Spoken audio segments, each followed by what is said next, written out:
Hot jobs, get your hot jobs. You know what I'm going into with that, right? How many of you get a hot job these days and just, I don't know, have to wait, get frustrated, find it to be a pain in the butt, but you know it's necessary. You know that it's profitable as well. And it's so very important to the relationships that are out there. But oftentimes, especially when you look at bar feed, you think, well, I got to run 10,000 of those. I got to run 20,000 of those. Changeover time is going to be forever. I don't have all the employees I need in order to make this work. Well, Edge Technologies has come up with a solution for you, which allows us to be more flexible and grab all the parts and different sizes and make that changeover from an hour to 5 minutes, more or less. But Dan's the man, and I know that rhymes and it's cliche, but he is the man. And he's gonna help us understand a bit more about how this technology from Edge Technologies works. Dan, it really is about gripping material. It really is about the flexibility to be able to change over quickly. And at the end of the day, we're all trying to make money.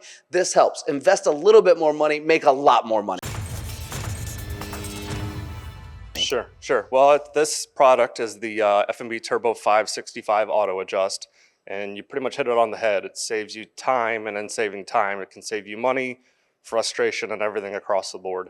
Basically what we've done, and we've actually had this product out for about 10 years. It's a little ahead of its time, but it's really making a push maybe the last 3 or 4 when we are running into these things like, shortage of employees to change over guide channel sets. Hot jobs coming in hotter than they used to. Engineering coming down and telling your guy on the floor, switch from that job, pull this job off, go to that one. And not tomorrow, now. So this product, and we'll get into how, really amplifies and speeds those processes up.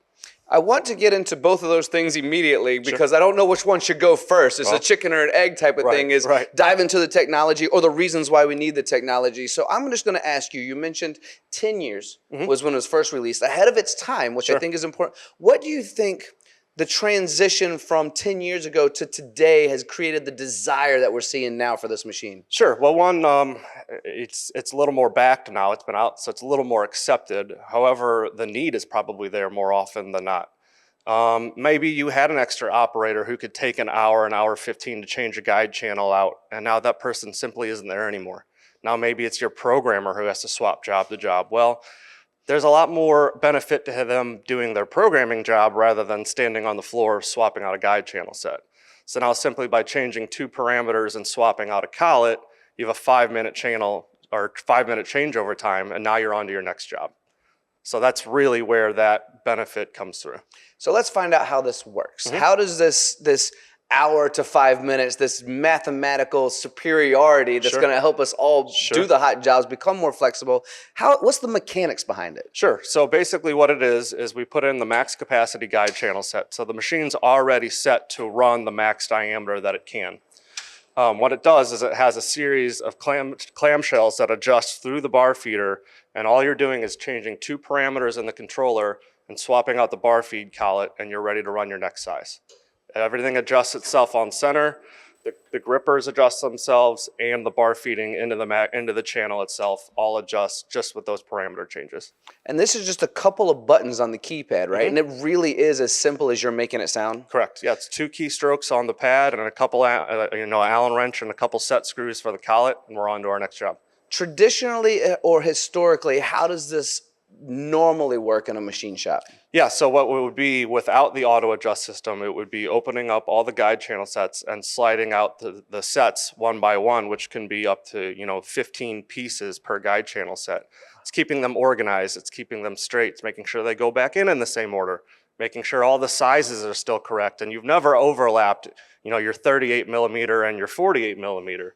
It's keeping all of that organized, which can be done. However, it takes a little bit of patience and a little bit of understanding to do it correctly, which means quickly.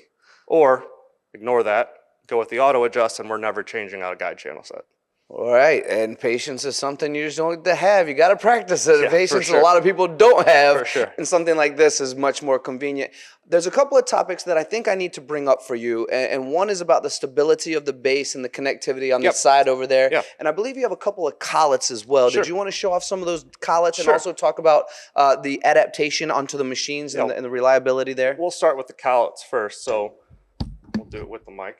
You can hold one, I can hold one. Absolutely, I like the teamwork. So That's a 1-inch swap to a 2-inch swap. So you are effectively going from this size to this size in 5 minutes. It doesn't take any more changeover than that. This is the only physical change you're going to be making to the bar feeder. It's pulling that off the pusher itself. Wow, that's impressive. And then to talk to your first point, with the auto adjust, you're still getting all the benefits of a standard FMB. It's still the only bar feeder on earth built on a cast iron frame. It's a 6,500 pound bar feeder without oil in it. It's the beefiest, heaviest, most dense, massive bar feeder created. And the steady rest on the front is the only one where the frame is actually built out to extend past the bar feeder. So that steady rest actually sits on a frame rather than just being hung from sheet metal, which is the approach that most bar V systems use. Well, Dan, I really appreciate you spending time. For everyone out there, me personally, I pay for convenience. I go to a gym that does 20 minutes, that is equivalent of 3 hours, but I pay a lot more for it. If you can pay more or less 10 grand for all of these accessories, I guarantee, well, I shouldn't guarantee, but I probably can guarantee. I mean, we're talking 1 job, 2 jobs, 1 hot job comes in, that number is paid for. Why not have the convenience and the flexibility of working with someone like Edge Technologies? That's the summary for this one. Dan, you did an amazing job today. I appreciate your time, like always. Of course.